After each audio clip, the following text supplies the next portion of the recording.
और देखिए आज उपराष्ट्रपति चुनाव के लिए वोट डाले जाएंगे। इसके लिए सुबह 10 बजे से शाम 5 बजे तक वोटिंग होगी और फिर शाम 6 बजे के बाद वोटों की गिनती की जाएगी। प्रधानमंत्री नरेंद्र मोदी सुबह 10 बजे वोट डालेंगे। बीजेडी और बीआरएस ने उपराष्ट्रपति चुनाव में वोटिंग नहीं करने का फैसला किया है। इस बीच आपको ये भी बता दें कि एनडीए ने महाराष्ट्र के राज्यपाल सीपी राधाकृष्णन को उम्मीदवार बनाया है, जबकि इंडिया गठबंधन की तरफ से सुप्रीम कोर्ट के retired justice B Sudarshan Reddy को मैदान में उतारा गया है। उपराष्ट्रपति चुनाव में लोकसभा और राज्यसभा के सांसद वोट डालते हैं और इसके लिए कोई व्हिप जारी नहीं होता है। गुप्त मतदान की प्रक्रिया अपनाई जाती है।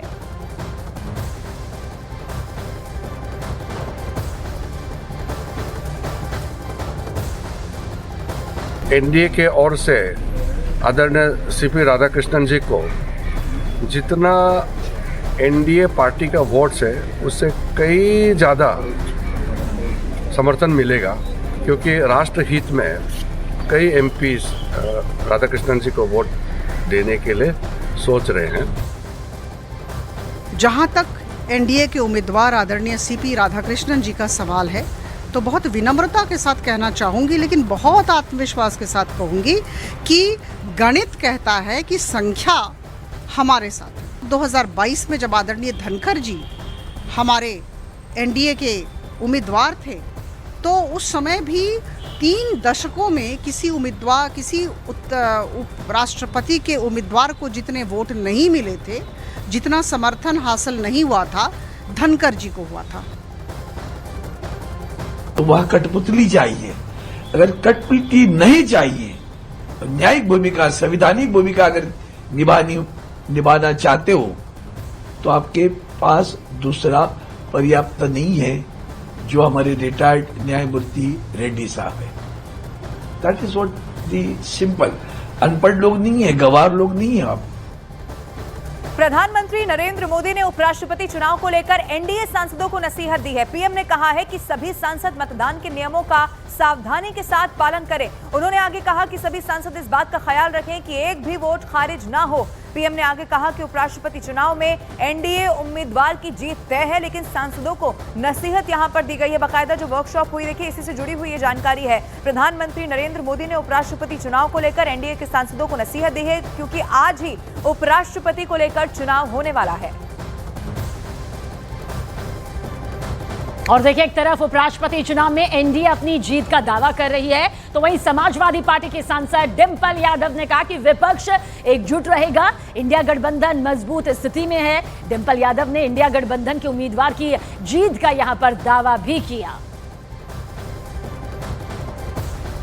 पूरा एकजुट रहेगा और बहुत ही आप देखेंगे क्योंकि अंतर बहुत कम है, तो हमें उम्मीद है कि हमारे जो प्रत्याशी हैं, क्योंकि विप नहीं होता है, इसमें कॉन्शियंस पे लोग वोट करते हैं, तो आपको लगता है क्रॉस वोटिंग की संभावना अक्सर बनी रहती है ऐसे इलेक्शंस में। फिर इसीलिए मॉक ड्रिल कराई गई थी, जिससे कि कोई भी संभावना गलत वोटिंग की ना हो पाए।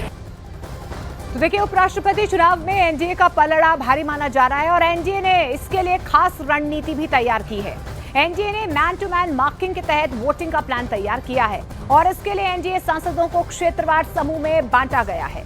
सांसदों के हर समूह के लिए एक वरिष्ठ मंत्री की नियुक्ति की गई है, जिसके तहत उत्तर प्रदेश के एनडीए सांसद पीयूष गोयल के घर इकट्ठा होंगे, वहीं दक्षिण भारत के सांसद प्रहलाद जोशी के घर पर इकट्ठा होंगे और मध्य प्रदेश और छत्तीसगढ़ के सांसद शिवराज सिंह चौहान के घर पर जाएंगे, वहां पर इकट्ठा होंगे। जम्मू कश्मीर हिमाचल प्रदेश के एनडीए सांसद मनोहर लाल के घर जाएंगे। राजस्थान के सांसद अर्जुन राम मेघवाल के घर पर जाएंगे। गुजरात के एनडीए सांसद मनसुख मांडविया के घर पर पहुंचेंगे और बिहार के सांसद नित्यानंद राय के आवास पर पहुंचेंगे। इसके अलावा महाराष्ट्र के सांसदों का जिम्मा भूपेंद्र यादव को दिया गया है। एनडीए के सांसद प्रभारी मंत्रियों के घर से वोट डालने जाएंगे। और देश का अगला उपराष्ट्रपति कौन होगा, ये आज शाम तक साफ हो जाने वाला है। उपराष्ट्रपति चुनाव को लेकर दिल्ली में सियासी हलचल बहुत तेज है। चुनाव से पहले एनडीए और इंडिया गठबंधन दोनों ही अपनी अपनी जीत का दावा कर रहे हैं, लेकिन सवाल इस बात का है कि आखिर जीत का अंतर कितना होगा।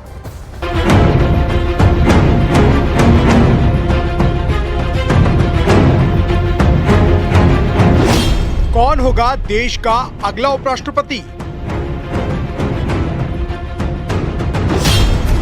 एनडीए या इंडिया, किसके दावों में दम?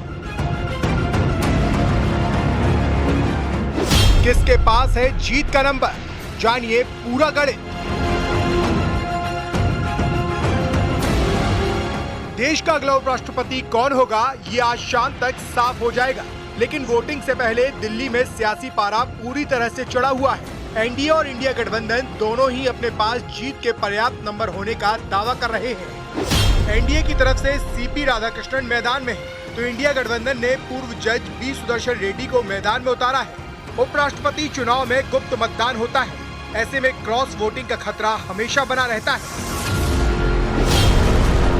एनडीए के पास 425 सांसद हैं। वाईएसआरसीपी और कुछ और दलों के समर्थन के साथ ये संख्या 436 हो जाती है, जबकि विपक्ष के पास 324 वोट है। ऐसे में एनडीए का पल्ला भारी है। भाई दिन में सपने देखने वाले पर हम क्या कह सकते हैं? अंतरात्मा की बात कह रहे हैं तो हार गए, तो लड़े काहे थे? जब मैदान में आते हैं ना तो ठीक से लड़ना चाहिए। निर्णायक प्रामाणिक विजय होगी, ये मैं आपसे कहना चाहता हूं। जो एनडीए के कैंडिडेट है उनको तो हम लोग वोट देने वाले हैं, उनके साथ में है। तो एक पार्टी की मीटिंग रहती है, वो पार्टी की मीटिंग आज है। उपराष्ट्रपति चुनाव में एनडीए उम्मीदवार की जीत तय मानी जा रही है, लेकिन असली रणनीति जीत के अंतर को बढ़ाने की है। और ये जीत का अंतर कैसे बढ़ेगा, आपको समझाते हैं। जगन मोहन रेड्डी की पार्टी वाईएसआरसीपी ने एनडीए को समर्थन देने का ऐलान किया है। स्वाति मालीवाल भी उपराष्ट्रपति चुनाव में एनडीए को वोट दे सकती हैं। बीजेडी और वीआरएस ने उपराष्ट्रपति चुनाव में वोट नहीं करने का फैसला लिया है। निर्दलीय और छोटे दल भी एनडीए उम्मीदवार को समर्थन कर सकते हैं।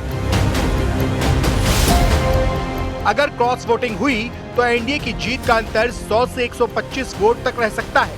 वहीं विपक्ष का कहना है कि ये चुनाव थोपा गया है। Justice Sudarshan Reddy ji has also written to them. We will be able to know that who is really helping the BJP or whether they are standing with the Constitution. 2022 में जगदीप धनखड़ ने मार्गरेट अल्वा को बड़े अंतर से हराया था। इस बार मुकाबला दिलचस्प है, लेकिन सूत्रों का कहना है कि जीत एनडीए की ही होगी। हालांकि इंडिया गठबंधन भी तैयारी पूरी कर रहा है, कोई भी वोट रद्द न हो, इसके लिए दोनों खेमों ने मॉक पोल भी कराया है। अब देखना है कि उपराष्ट्रपति चुनाव में किस गठबंधन की रणनीति कारगर हो पाती है।